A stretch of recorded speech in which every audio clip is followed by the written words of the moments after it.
No, it's just it's a global, worldwide issue. But Yes. if you don't want corruption that happens within government ranks to spread to religions, and if you don't want corruption that happens within religious ranks to spread to the government, because even within the any one religion, the will agree. Some might be in favor of secularization. Some might to control the government, or that some might feel that we're best if we are left alone, to our own devices. Yes. Same way with the multi-ethnic, multi-religious government made up of people from the various backgrounds. Absolutely, and we from the feedback that we are getting, people who focus on the Buddhist philosophy rather than the institution, right? Like who considers that institution has polluted the philosophy, and we want to focus on the Buddhist philosophy. They tend to take that open-minded view, saying this kind of unfair relationships lead to corruption. But those people are relatively quiet. Well, because the country just got out of a war, there's patriotism being involved, war crimes still, there's people in prisons.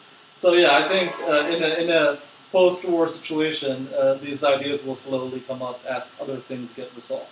Yes. Government religion is not, unique to Sri Lanka. It's unique it's really the point. It's the issues that we are facing. It's not just for Sri Lanka. Yeah, and it's countries will have faced forever, and will face even going forward forever. One thing though, what I've seen is what we came out is really not the same. Whole story happened with the JVP uprising in the late 80s. Right, 70s, early 70s, then late 80s. So Sri Lanka has gone since independence, quite a few uprisings and ethnic struggles and ethnic conflicts.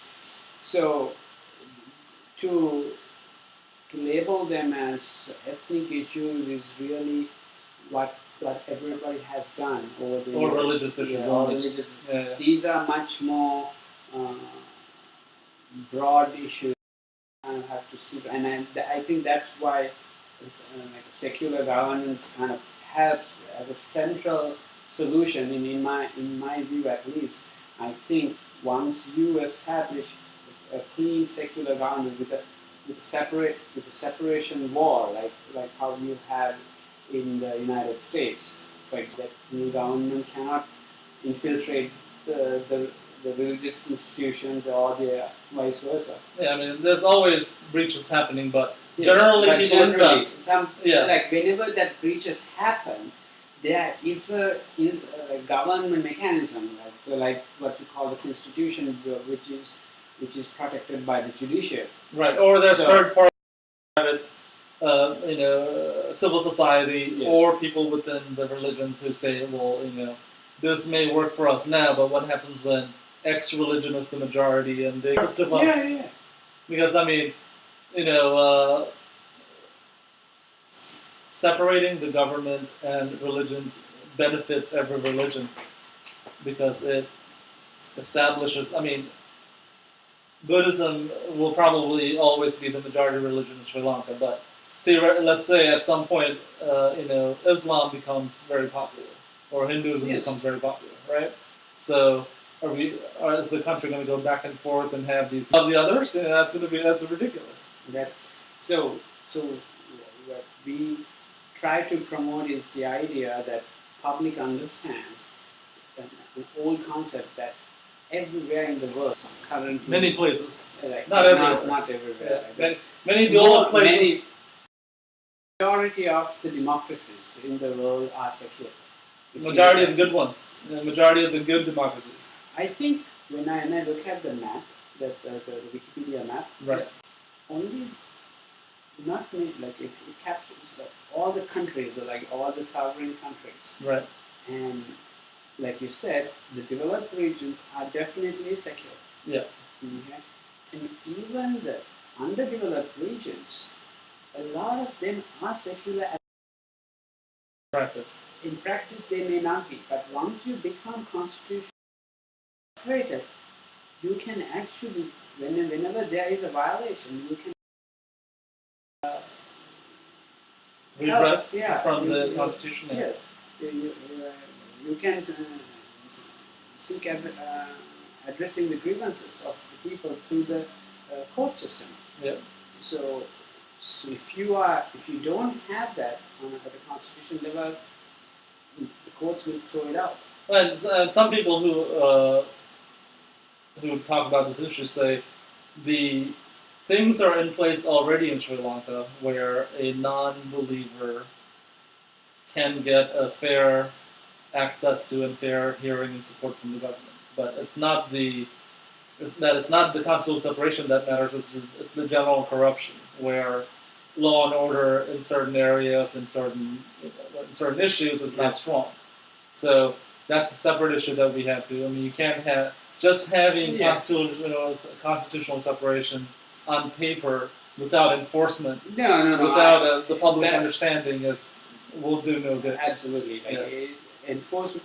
I think first step to yes, absolutely, I agree with you that the enforcement part has to improve, and to get there, I think we need to have the architecture on the paper. I think architecture on the paper is not going to happen until a significant number of people understand the value of it. Yes. So this is what we're doing. We're trying to promote. Hopefully, while we keep strictly non-partisan, so that all major political parties hopefully will develop interest in this direction. And it seems there were interest in the past, but they would be talking secularism, but they would be promoting ethnocentrism, ethnically divided political agendas. Yeah, power bases arising from ethnic and religious So you can, in that sense, you can really be a secularist or a promoter of secularism when you buy into that bad batch of principles. Yeah, that's actually that's a good thing for us to look at as the secularism-related debates in India. In India, people who criticize the secular government say that they have set up a different set of rules for the Muslims and different set of rules for the Hindus. So the Hindu critics of secularism believe it's that. So that's an issue. I mean, we don't have a gigantic Hindu or gigantic Muslim population, so in Sri Lanka the issue is not going to come up. But for clarifying the problem that you were talking about is happening in India. I'm glad that you brought up, and I actually was thinking about Indians talk very sort of in a proud way. That they're secular? That they are secular, but they are at the same. They have much more religious harmony than the West, because India does not have a clean wall of separation as they have in. They don't have one law. Not everyone has. Yes. Not everyone's living under one law.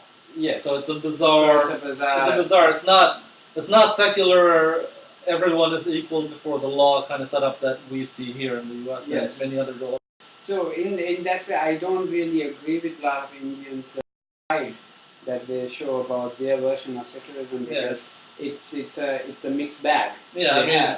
True. One religion is not dictating how the government does things, but various communities have just completely ridiculously